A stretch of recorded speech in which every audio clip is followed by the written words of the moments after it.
Bonsoir et bienvenue sur Africa 24 dans cette nouvelle édition de l'Africa Tonight. Voici les titres. Dégradation de la situation humanitaire dans le Tigré en Éthiopie en raison de la persistance du conflit.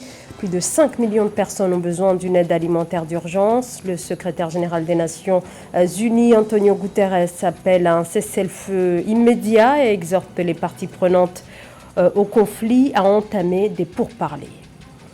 Le Mali, un an depuis le coup d'État du 18 août 2020 qui a abouti au départ du président Ibrahim Boubacar Keïta, où en est le processus de transition.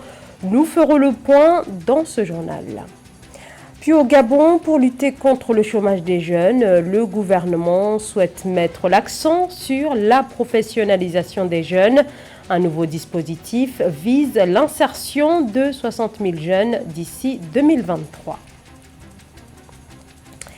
Une nouvelle fois, l'ONU a réitéré ses inquiétudes concernant la situation dans le Tigré, en proie à la guerre depuis fin 2020, depuis que le Premier ministre éthiopien Abiy Ahmed a décidé d'envoyer l'armée fédérale combattre les autorités dissidentes de la région. Sur place, la situation humanitaire est catastrophique. Plus de 5 millions de personnes ont besoin d'une aide alimentaire d'urgence.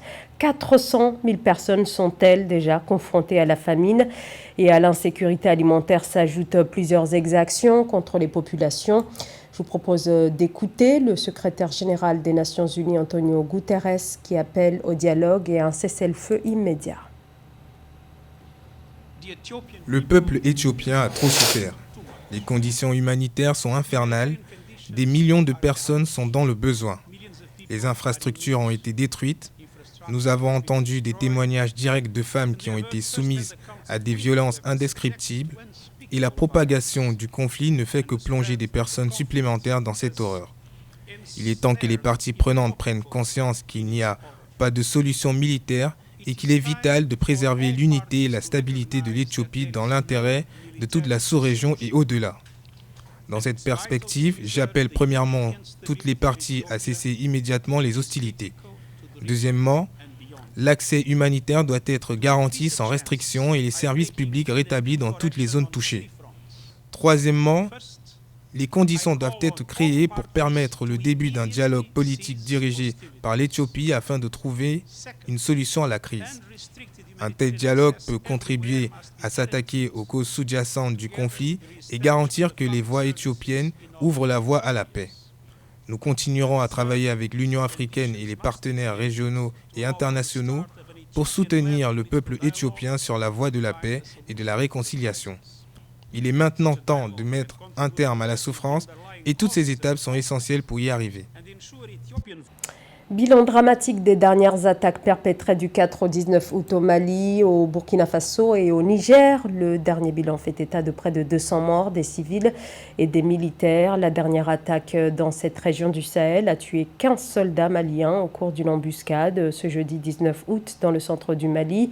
Et au Burkina Faso, 80 personnes, dont 65 civils, ont perdu la vie dans l'attaque d'un convoi mixte dans la localité de Gorgadji, des attaques fermement condamnées par l'ONU et par la CEDEAO, la Communauté économique des États de l'Afrique de l'Ouest, ce vendredi. Où en est le Mali un an après le putsch du 18 août 2020, marqué par le départ de l'ancien président Ibrahim Boubacar Keïta, renversé après plusieurs mois de manifestations populaires. Depuis, le pays a connu un autre coup d'État militaire consacrant le colonel Assimi Goïta comme président de la transition. C'est un sujet signé Nathalie Mo. L'an 1 de la prise du pouvoir par les militaires au Mali a sonné. Après la mobilisation du peuple malien pour sauver leur pays de la déliquescence de l'État, acte salué par le chef de la junte Assimi Goïta, il faut désormais amorcer la refondation du Mali, selon le président de la transition. Bien qu'étant un aboutissement, le 18 août est également un nouveau départ. Un chantier gigantesque nous interpelle. Comme l'a dit le poète, tout a à refaire, y compris l'homme, car il s'agit de réussir ce à quoi tout le monde aspire, la refondation de l'État. Sécurité et développement sont les maîtres mots de la refondation souhaitée par le président Assimi Goïta. La transition malienne se projette également vers la réussite de l'organisation d'élections libres et crédibles dans le pays. Il faudrait cependant que la bonne gouvernance devienne une réalité indéfectible au Mali. Notre ambition consiste à nous sécuriser pour nous développer, nous doter de textes et d'institutions crédibles pour instaurer une gouvernance vertueuse, réussir des élections transparentes aux résultats incontestables, raffermir la cohésion nationale. Au Mali, la stabilité politique est précaire et l'insécurité persiste. Le pays a connu 2 coups d'État militaires en 9 mois depuis la chute du régime d'Ibrahim Boubacar Keïta en août 2020. Selon des observateurs maliens, la révolution est inachevée et les attentes des populations en matière de démocratie restent entières. Les services postaux à l'ère de la digitalisation, les volumes postaux diminuent depuis des décennies. En effet, les supports numériques comme les emails, les SMS et autres réseaux sociaux ont largement remplacé les lettres traditionnelles, mais les services postaux classiques restent néanmoins encore dans la course. Illustration au Mali dans ce sujet d'Amenedji. Au Mali, la Poste s'érige en un pôle de croissance et véritable instrument au service du développement. Le pays veut dégager des pistes pour relever les défis de modernisation avec un portefeuille de produits plus élargi. Faire du secteur une entité moderne et économique prospère à l'horizon 2024, c'est le défi auquel doit faire face la Poste malienne qui, à l'instar de plusieurs autres, est dans une tendance déficitaire depuis une décennie. À la fin des années 90, nous sommes peut-être les cobayes, entre guillemets, de ce qu'on a appelé dans le temps l'ajustement structurel, où on a séparé dans un premier temps la poste des télécoms. J'ai appelé ça douloureuse séparation.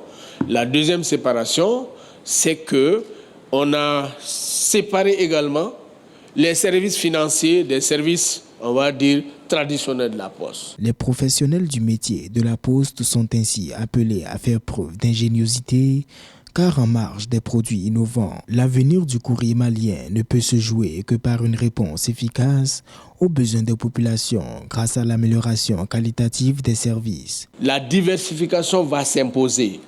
On le fait ou on meurt. Et maintenant, la digitalisation est, si vous voulez, la vraie opportunité, mais qui demande beaucoup de moyens.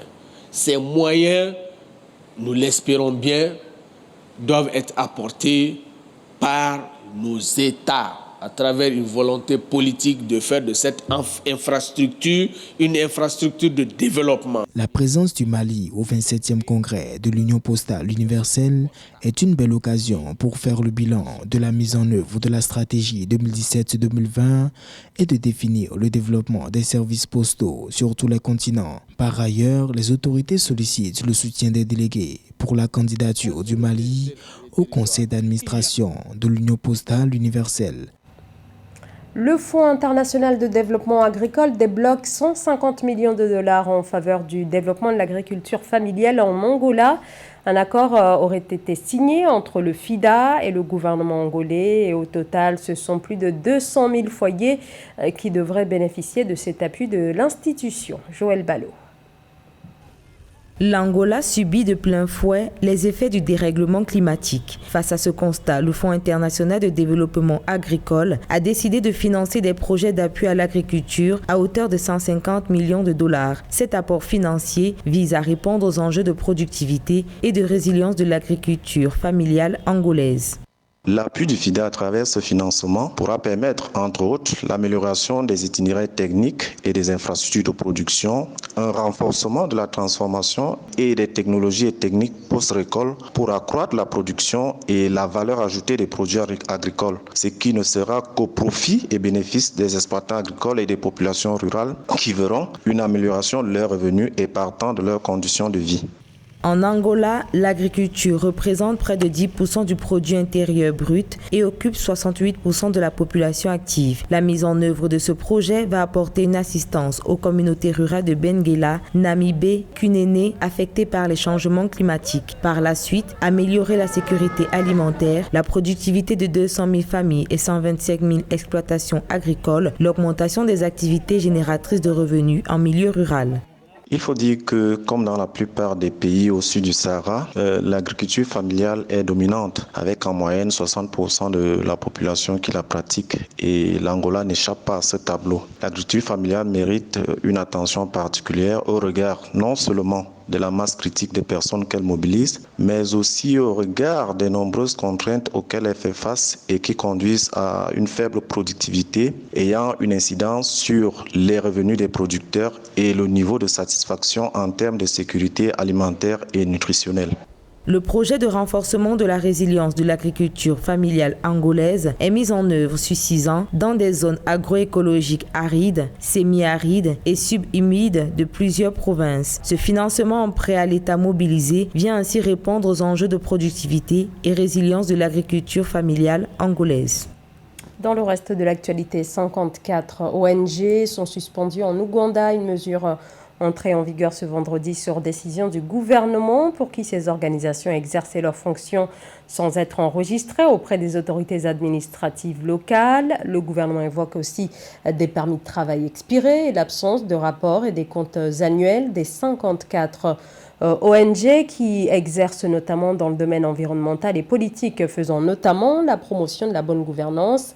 La décision du gouvernement ougandais est qualifiée par certaines de ces ONG de harcèlement politique. Les défis de la formation au Gabon dans un contexte marqué par un chômage de masse avec des formations qui peinent à répondre aux réalités du marché du travail. L'État oriente de plus en plus sa stratégie avec un accent particulier mis sur les contrats d'apprentissage. Joël Ballot.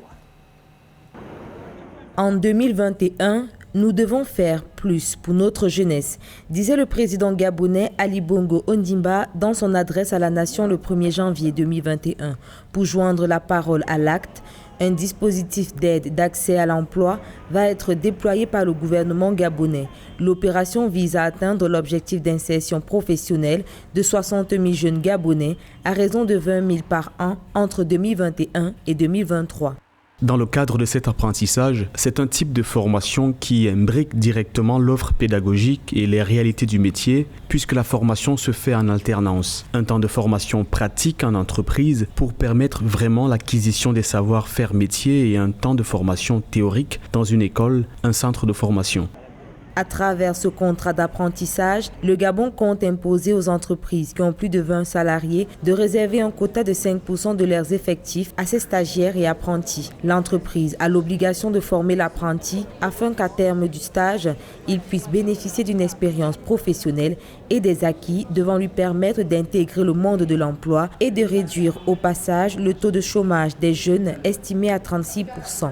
Le gouvernement a modifié le dispositif d'insertion des jeunes dans une logique d'améliorer l'employabilité des jeunes. Vous voyez, le contrat d'apprentissage donnait aux jeunes l'opportunité d'apprendre et après l'apprentissage, ces jeunes n'avaient pas forcément un emploi et vous connaissez bien les exigences des entreprises. Parfois, ces jeunes allaient dans des entreprises, mais leur formation, qui est une formation calquée dans la pédagogie, ne permettait pas aux entreprises de tirer profit des connaissances de ces jeunes. En rappel, ce nouveau dispositif d'insertion de 60 000 jeunes vient en remplacement du contrat d'apprentissage jeunesse. Ce dernier, mis sur pied en 2016, a bénéficié à plus de 5 480 000 jeunes gabonais avec plus de 1 203 embauchés. C'est la fin de ce journal. Merci à vous de nous avoir suivis. Dans un instant, une nouvelle édition de l'actualité sur Africa 24.